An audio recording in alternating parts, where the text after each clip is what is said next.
The Temple of Hua Hin in Thailand.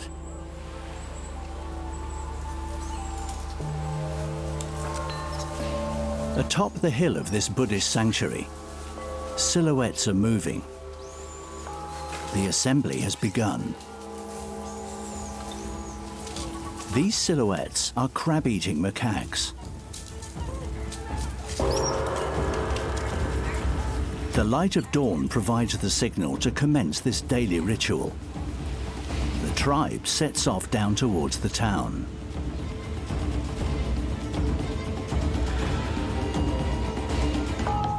Some 300 monkeys hurtle down the hill of the temple. Their determined group appears to be unstoppable.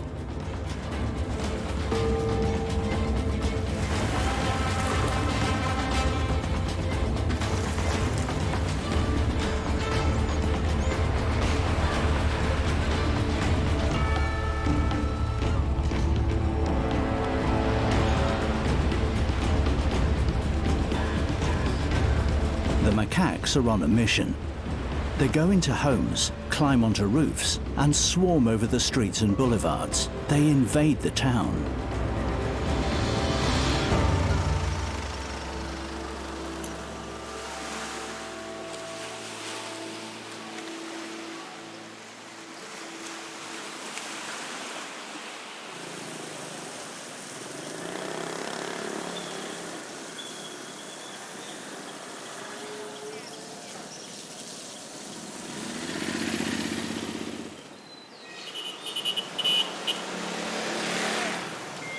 In the seaside resort of Hua Hin, bathed by the Gulf of Thailand, the inhabitants are resigned to seeing the macaques flooding the pavements and swinging from the power lines. As they set off for work, these roaming monkeys have now become a part of their daily lives.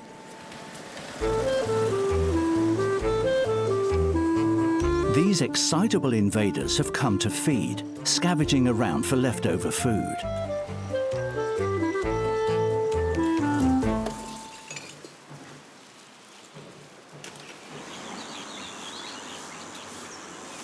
The crab-eating macaques are the most common monkeys on the planet.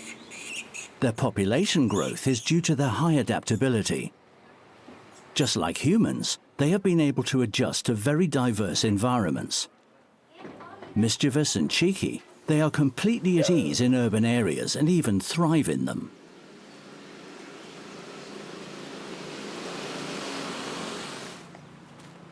It can be all too much for humans, who see their territory invaded by these shameless intruders without any manners, who can cause substantial damage.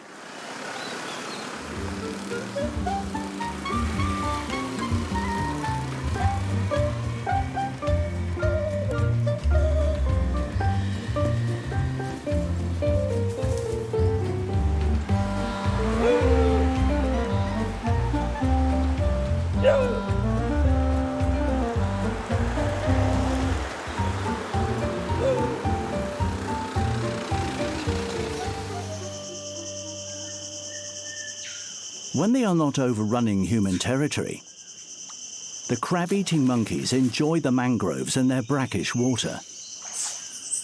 The maze of branches and the aerial roots of the mangrove trees provide a safe and tranquil environment.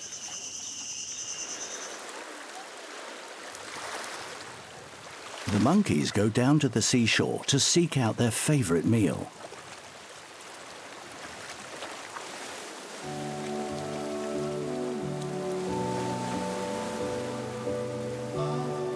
Not far from Hua Hin, Kerama Island has remained unspoiled and undisturbed by human activity. A colony of around 80 crab-eating macaques flourish happily on the island.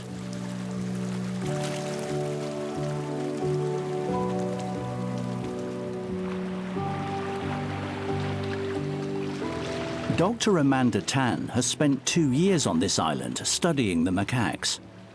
The primatologist has observed the behavior of the group and has gotten to know the character of every individual that she has filmed and photographed, using her camera like a notebook.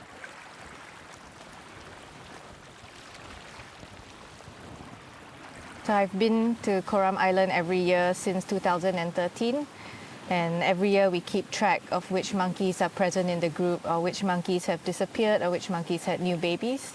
And all this is very important for long-term records of taking note of who is related to who, these kinds of things. So in front of me I have my identification sheets, which was the last time I updated it. There were 84 individuals in the group, and we have pictures of all the individuals here so that any researcher coming to the team can look at these pictures and learn to identify the animals.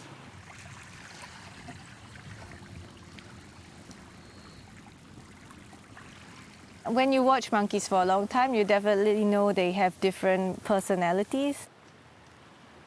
Some are more brave or more curious, some are shy. If you know the individuals, you can tell their social relationships. The females are born to the group and they will stay in the group for the rest of their lives. Quite often you can see an adult female, her daughter, even her granddaughters, sometimes her auntie or cousins. So the females are all bonded in small family groups within the large group. But for males it's different. So for example, this guy here, he's the alpha male of the group currently. He joined the group about 4 years ago. He protects the group. And in other areas where there's other monkey groups around, he will help to defend the group's home range against the other groups.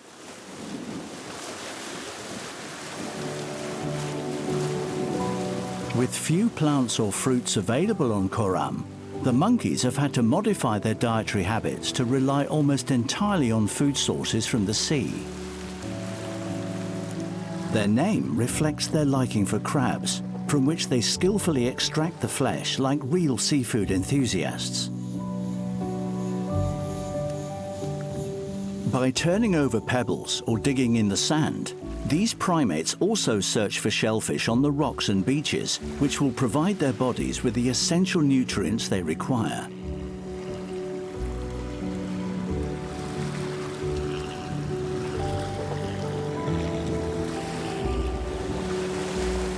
This manna from heaven of mollusks and crustaceans satisfies the needs of the whole colony.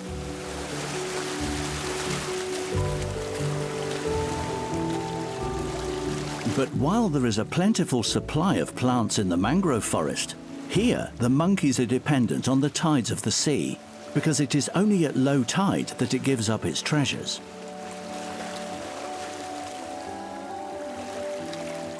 So their fishing requires sustained effort during a specific period of time, except when the food gets delivered right to their doorstep.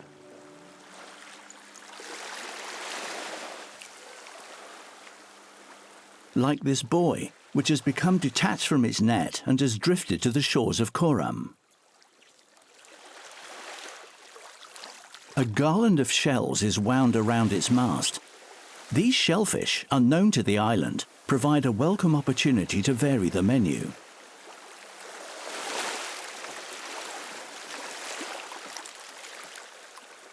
And so the macaques make the most of all the opportunities offered up by the sea.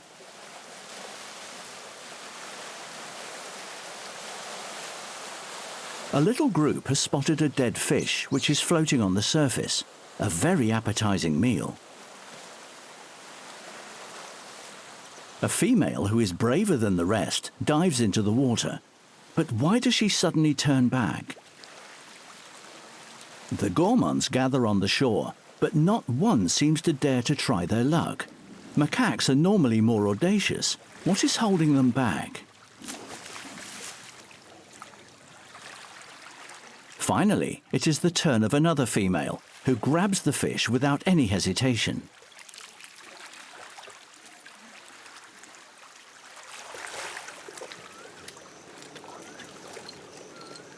It is Ying, the alpha female of the group, the boss in some ways. The spoils are hers by right.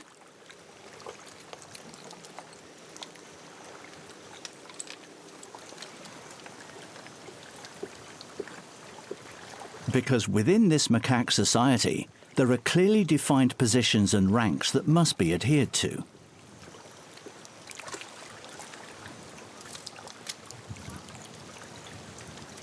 Ying, at the top of the hierarchy, enjoys the privilege of eating first. The others look on at their queen's meal with envy. They have to wait until she deigns to share a few leftovers with them.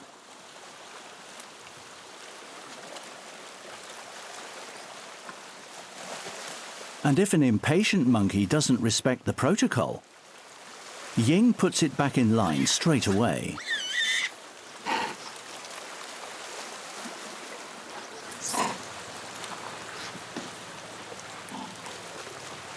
Another female seizes the opportunity to grab the fish, a real treat for her baby.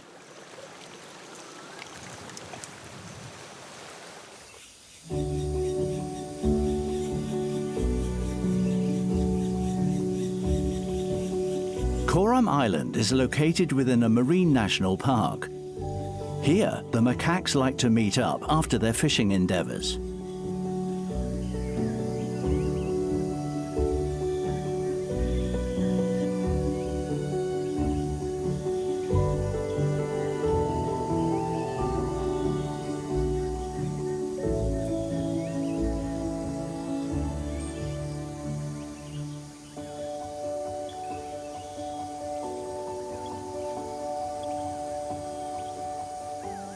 It is a spectacular observation area for Amanda.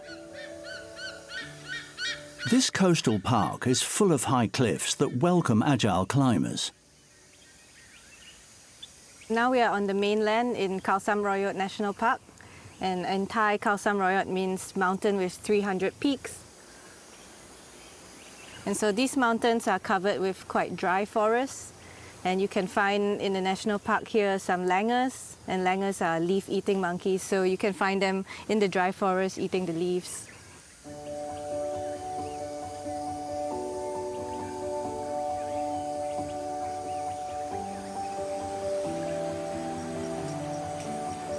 These are dusky leaf monkeys, part of the langur family. For them, these cliffs are a magnificent playground.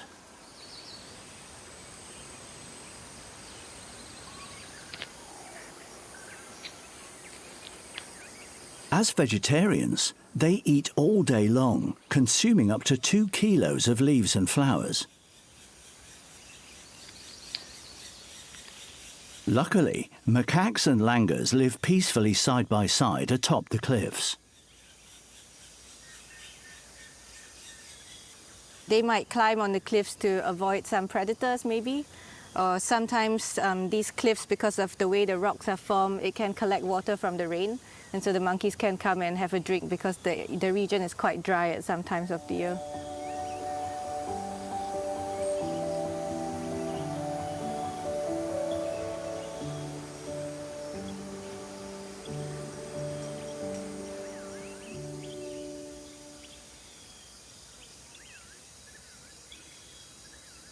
The macaques are sharing a special moment with their little ones. This female is babysitting for her sister.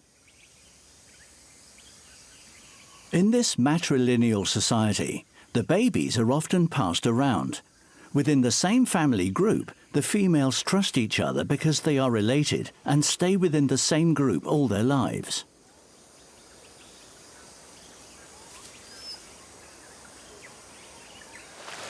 On Khram Island, a birth is always a big event.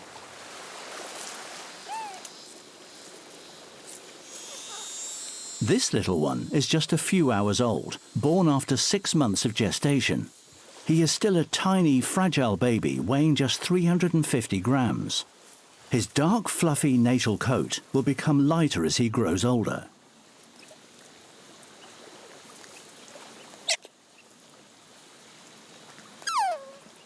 At this age, the little crab-eating macaque never strays too far away from his mother.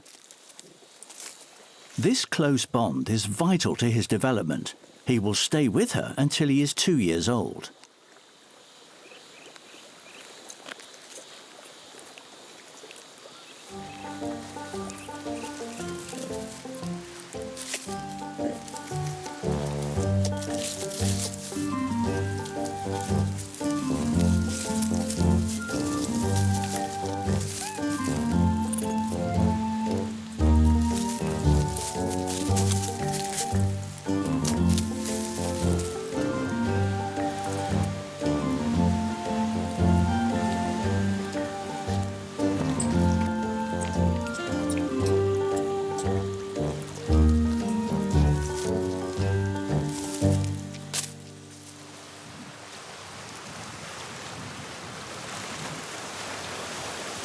time of high tide has arrived.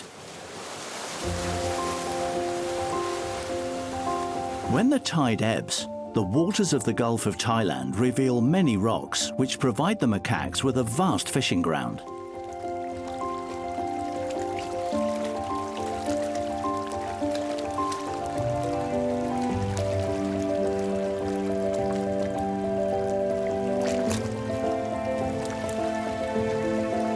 When the tide is low, a huge platter of seafood is served up to them. For the macaques, it is time for a feast.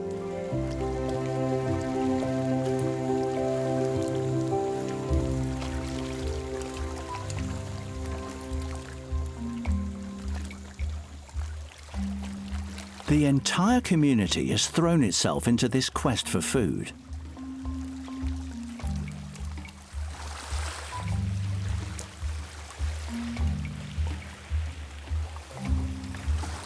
To find the shellfish, they have all their own methods and manage as best they can. Opening them is another matter. The shells are stubborn. They withstand the strong teeth of the macaques and don't surrender easily at all.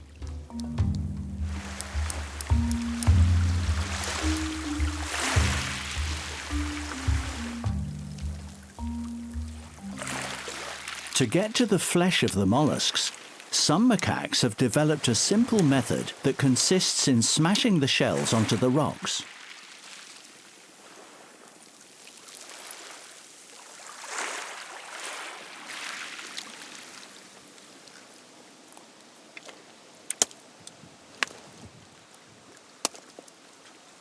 This female prefers to choose a rock that has mollusks already attached to it.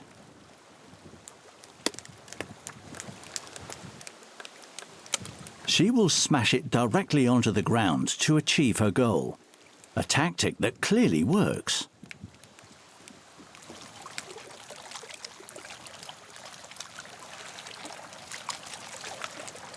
To open the oysters, some crab-eating macaques have developed a more evolved and efficient technique that they have mastered perfectly. Here is a demonstration by Plawan, the dominant male of the group. First, he chooses a piece of rock with the shape and dimensions that best fits his needs.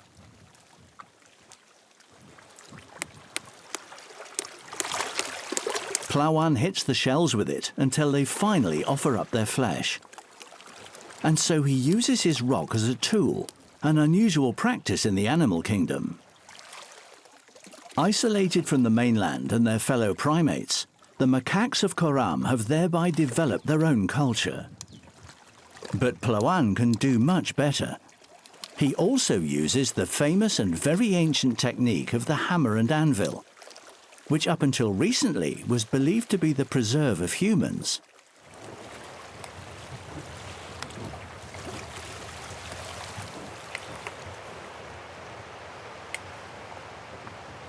What she's doing is, we call it pound hammering. And this is when they take a sea snail or a clam or some food and place it on a big stone that we call an anvil stone. And then they will take a large hammer stone and use the face of the hammer to smash it open. So this is a different technique from the way they crack open rock oysters, where they use the point of the tool to axe hammer open the oyster. It's a great source of protein because the jungle on the island here, or the forest on the island here, it's not very rich in food sources. So the monkeys come out to the shore to exploit the coastal resources instead.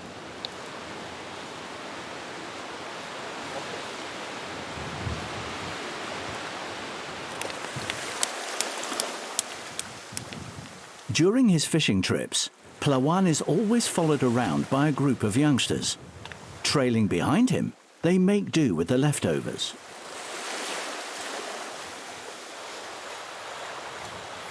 So the young monkeys, they don't get taught. The parents don't teach them, and they learn by following the older monkeys around. So quite often when you see an older monkey using tools, you can find a few smaller, younger juveniles nearby, and the juveniles will watch the adults. And they also, after the adults have finished using tools, they come to take the leftovers. And so they learn in that way that using tools is a behavior that can get you some food.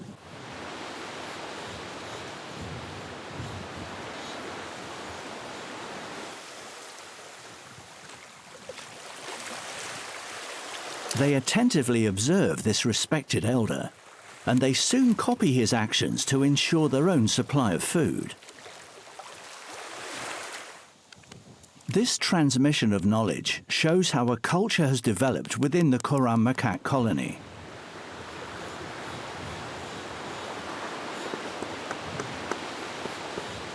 They have different abilities of using tools, so not all of them can use tools.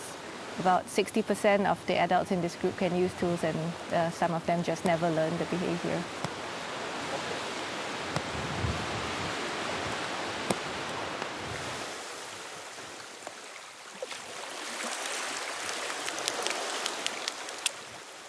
These young adults don't always yet have the strength needed to apply these techniques, but by putting all their effort into the struggle, they usually achieve their goals.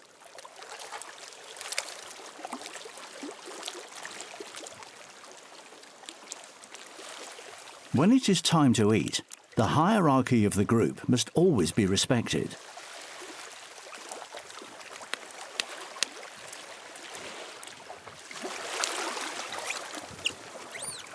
The dominant monkeys that haven't mastered the technique to open the oysters hustle the subordinates to get their food without too much effort.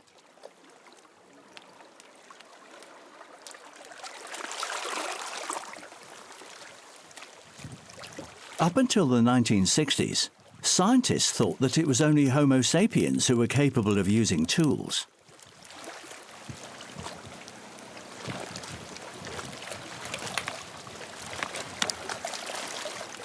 However, it has been discovered that the chimpanzees in Africa, the capuchin monkeys in South America, and very recently the macaques in Asia also use tools in order to obtain their food. The crab eaters of Khram Island are a good example of this.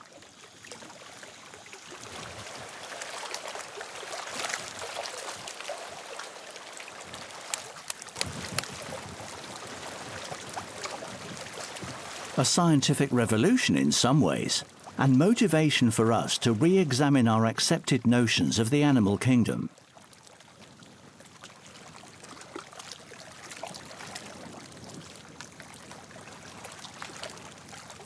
Preserved shorelines like those of Khram Island have become a rarity. In Thailand, the cities sprawl out into the whole coastline. The macaque monkey now has to share its territory with another mammal.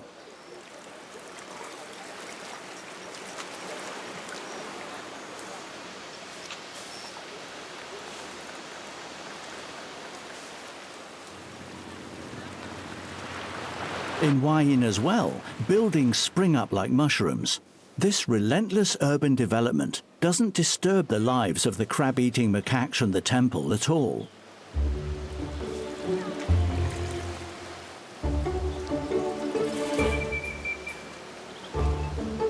Quite the opposite. Each building holds the promise of a new adventure playground, such as lovely concrete walls and chic swimming pools. There, they can take a dip and have fun in a group after having dined out in town.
At the hottest time of the day, the atmosphere is less lively in the natural surroundings of Khram Island.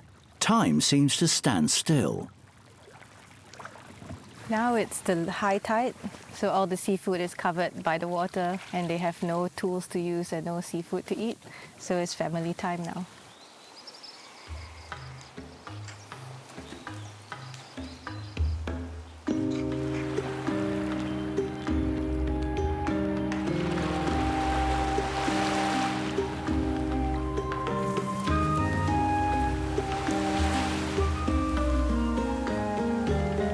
The group of macaques rest, taking a long nap that can last for up to 4 hours.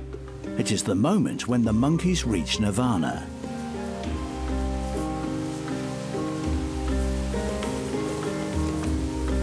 They sleep and groom each other. The aim of this methodical nitpicking is to remove any ticks, leaves or dead skin which clog up their fur. I'll groom you if you groom me. But grooming is much more than that. It serves as a hairdressing service and massage treatment. It is heaven for the monkeys, the pinnacle of pleasure.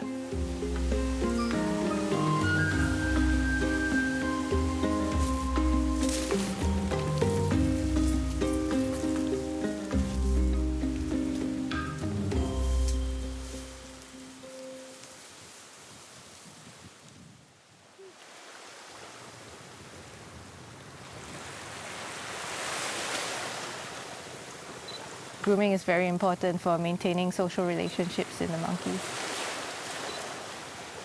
They can use it to build relationships.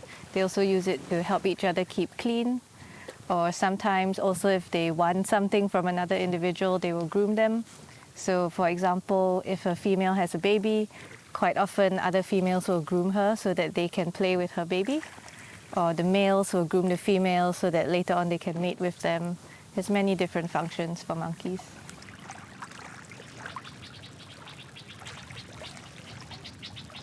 They will take turns to groom each other, but sometimes also lower ranking individuals have to groom more the higher ranking individuals to get what they want, and higher ranking individuals get more grooming and they don't need to groom so much.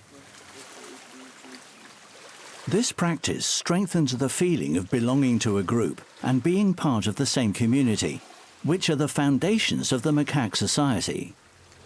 And the flip side of this strong social cohesion, it is very difficult for an outsider to be accepted.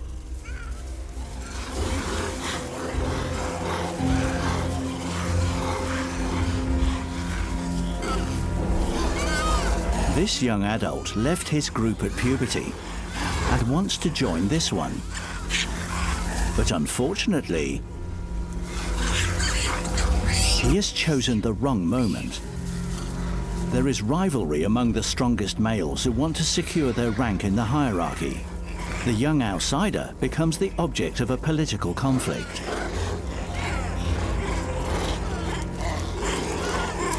The group's dominance is at stake, and so each one asserts himself with biting and extreme violence.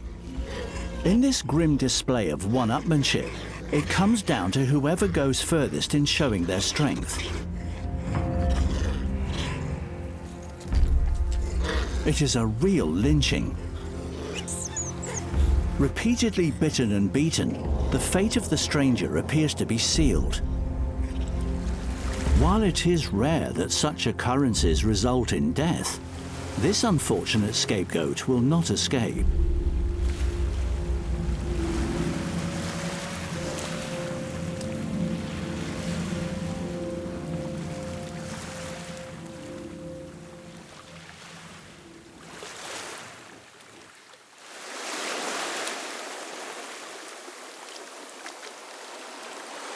Macaques are not just funny characters who provide us with entertainment. Like other primates, and like us humans, they can also kill their fellow species. Macaque societies are very political. Just like human societies, there's a lot of struggling for power, especially amongst the males. My guess is that it wasn't the alpha male who actually beat him up, because this alpha male seems quite calm most of the time. But what I think was that maybe the beta male or the second or third ranking male trying to assert more dominance were the ones who went and chased off the male that tried to join the group.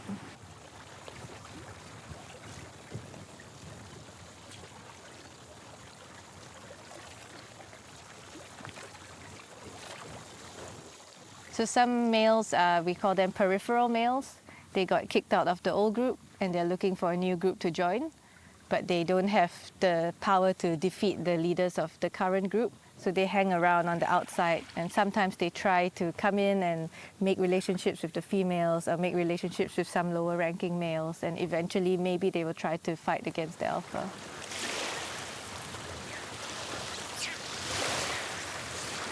It is no easier being rejected from the group than being integrated into it.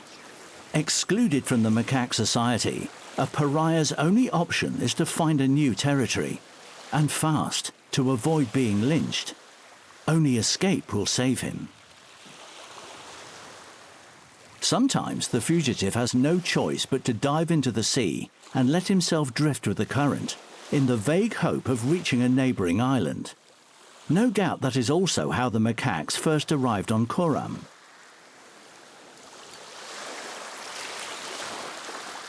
Will this banished monkey find a warm welcome on this small neighbouring island? Will he find acceptance in a friendlier group?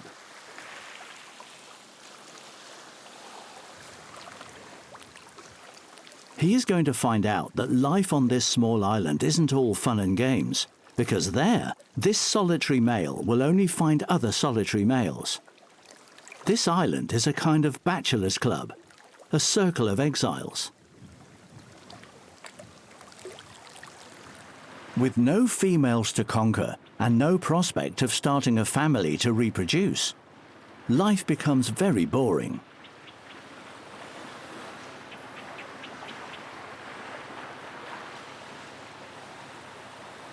This boredom has long overwhelmed this group of a dozen macaques, who were all castaways from the neighbouring island of Khram. With scratched out eyes and injuries from fights, these males have to resign themselves to living with other males. It isn't hell, but it seems like it.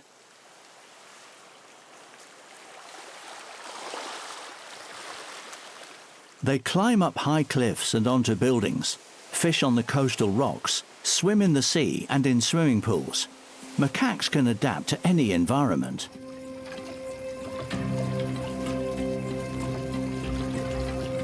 But who would have thought that they would be equally at ease underwater?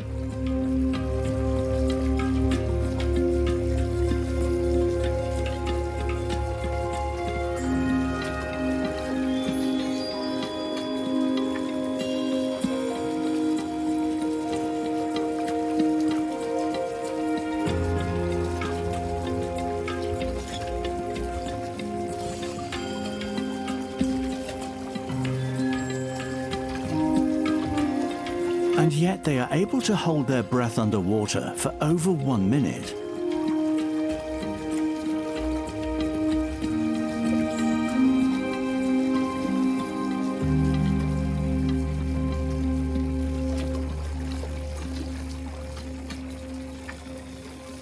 And they have good reason to go diving.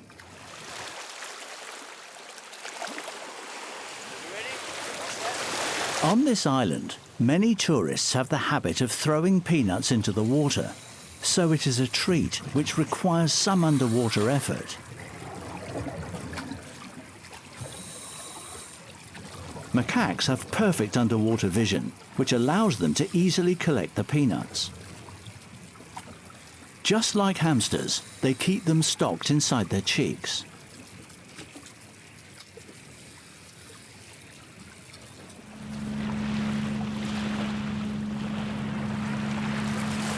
Attracted by this extraordinary show, tourists flock to the macaque territory in their droves, with a constant stream of arrivals throughout the day.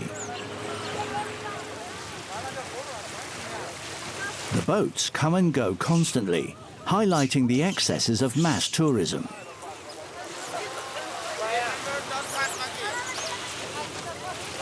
Luckily, playing the fool never killed anyone. But are the tourists imitating the monkeys, or is it the other way around?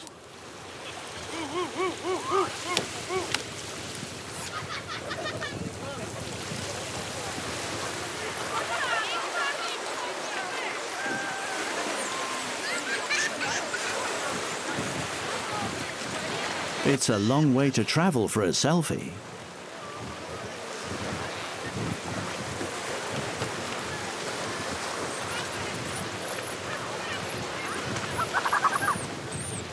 What effect does this excessive feeding have on the behavior of the macaque monkeys? Will it serve to create tame and obese circus monkeys? Thankfully, under Thai law, this feeding in the wild is restricted to fruits, plants and peanuts.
As the last tourists of the day leave the island, the group of macaques can go back to the tranquility of their natural lifestyle. All excited about taking their photos, day trippers will in fact have seen very little of the real life of these monkeys.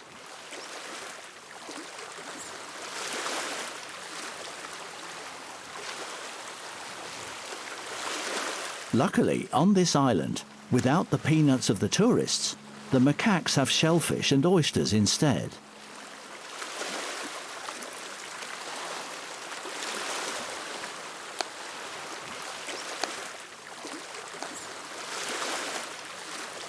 But to be able to eat them, some use a very particular technique that is unique to them. The monkeys arm themselves with a large stone and throw it randomly at the rocks with both hands. The shells smash and their flesh is ready to be eaten. This stone throwing might seem less refined than the techniques of their Khram cousins, but it is just as efficient, maybe even more so. Throw it, break it, eat it. It was during a study on the impact of the 2004 tsunami on the local fauna and flora that scientists discovered that some crab-eating macaques on the islands were using tools.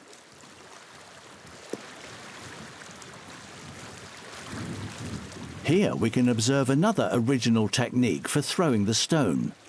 It is a first and a genuine scientific discovery.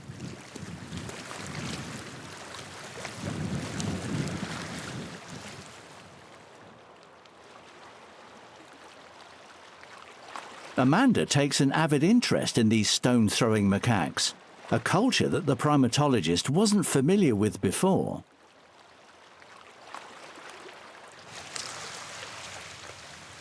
It's really interesting for me to watch this because it's a different group that I never saw before. So he took a really large stone and he just threw it somewhere on the oyster rocks, and then he went to that spot to eat the oyster. It's a totally different style that I haven't seen on any of the islands before.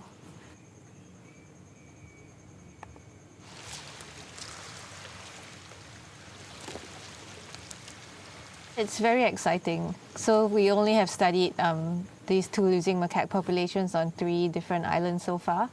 But we know that there are many more islands that we haven't fully explored, and we know that monkeys are using tools there. So when we are able to go to these different places and see the differences between the groups, we can figure out what is the product of environment, what's the product of culture, how the monkeys are learning in different ways.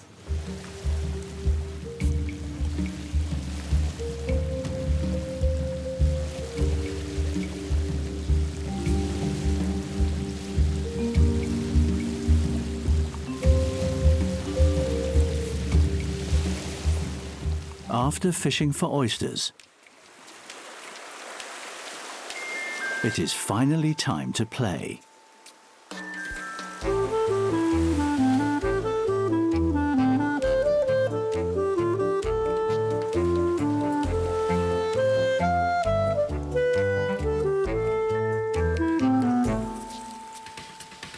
These games where they nip at each other, shove each other, or pull each other's tails are all good-natured. Like grooming, it is another way of living together and forging and strengthening social bonds.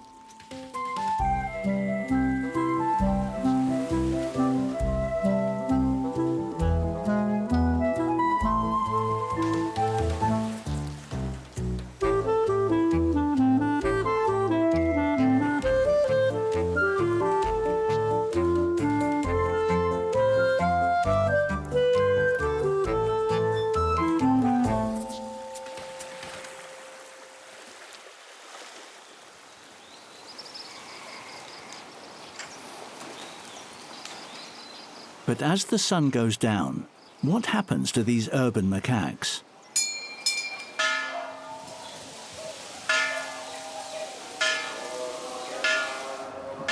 With their food supply mission completed, the monkeys of Hua Hin go back up the hill of the temple. Unpopular in the town centre, here they are revered and protected. According to the Ramayana, one of the fundamental texts of Hindu culture, which is very popular in Thailand, the macaques are descendants of the god monkey Hanuman, a hero capable of lifting mountains and killing demons.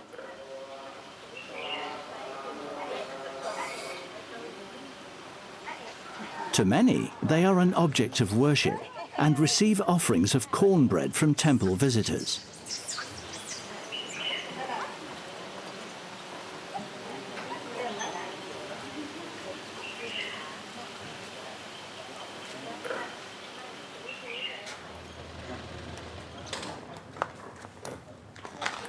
The monks don't just protect the macaques, they look after the well-being of all the animals, like these stray dogs.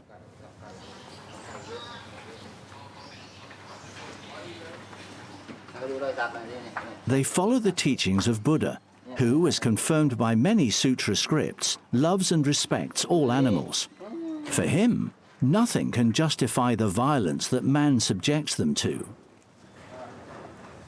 At the temple, all animals are entitled to receive the kindness of the monks, but the concept of fair sharing isn't always respected by the macaques, who obviously don't have much interest at all in Buddhist and Hindu principles.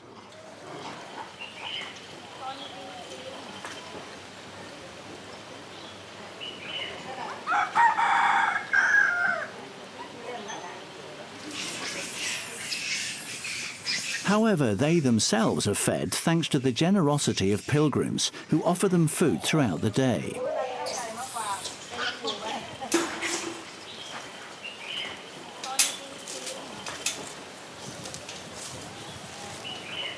Food is handed out to them in various centres of prayer on the hill of the temple.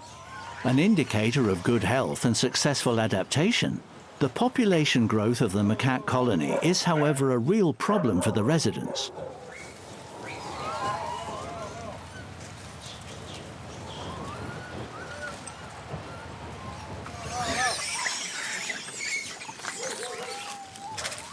A sterilisation campaign was supposed to control their numbers, but it hasn't achieved the desired effect as yet. The number of monkeys is ever increasing.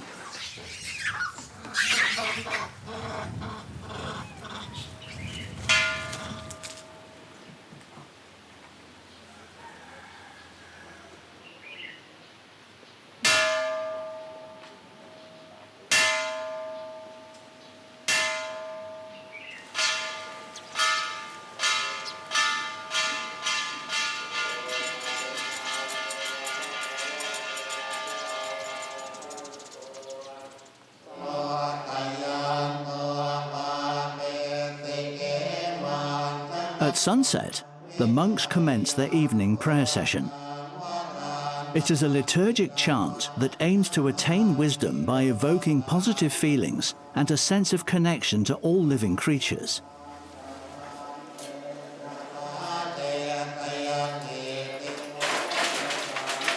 And these macaques are certainly full of life. They make sure that the monks know that too. They love to make noise on the corrugated iron roofs at prayer time. What if it is a way for them to participate in the ceremony by making music in their own special way?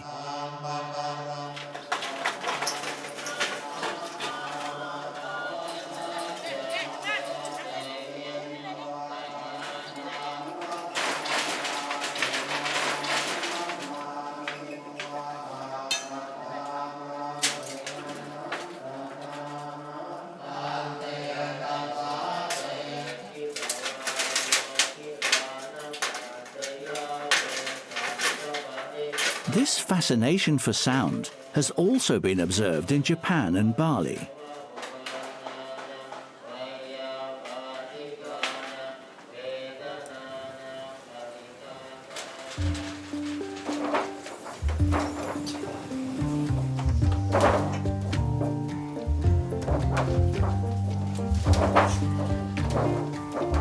Making sounds is a whole lot of fun. But when the instrument turns into a trampoline, then it's even better.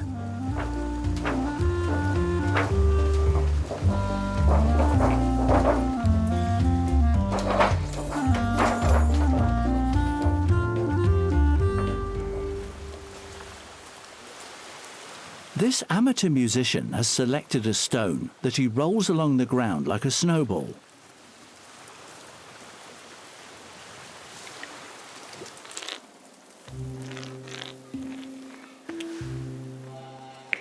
The sounds change according to the object used and the texture of the ground. Are we witnessing the birth of another kind of music here?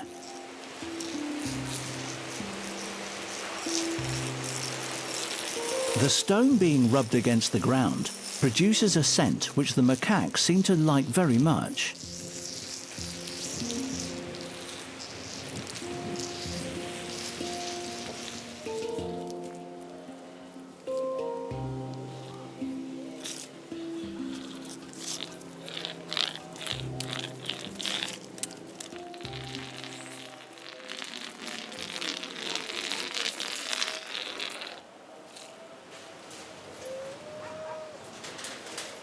These games of sound create feelings of pleasure in the primates, part of the very fabric of life itself.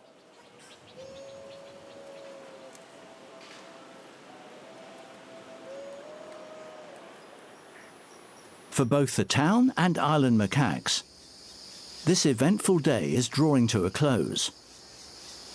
Like their cousins, the langurs, the macaques will now look for somewhere sufficiently high up to rest out of harm's way from any potential predators.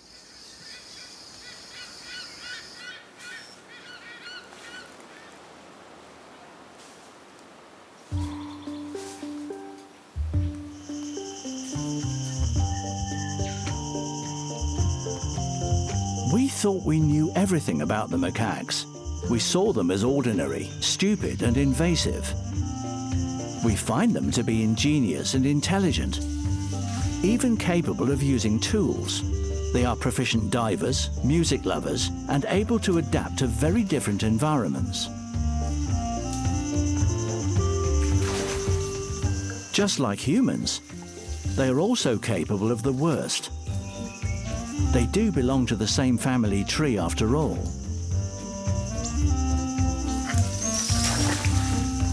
We would rather remember them playing in the swimming pool or the mangrove, with images of friendliness rather than those of violent conflict.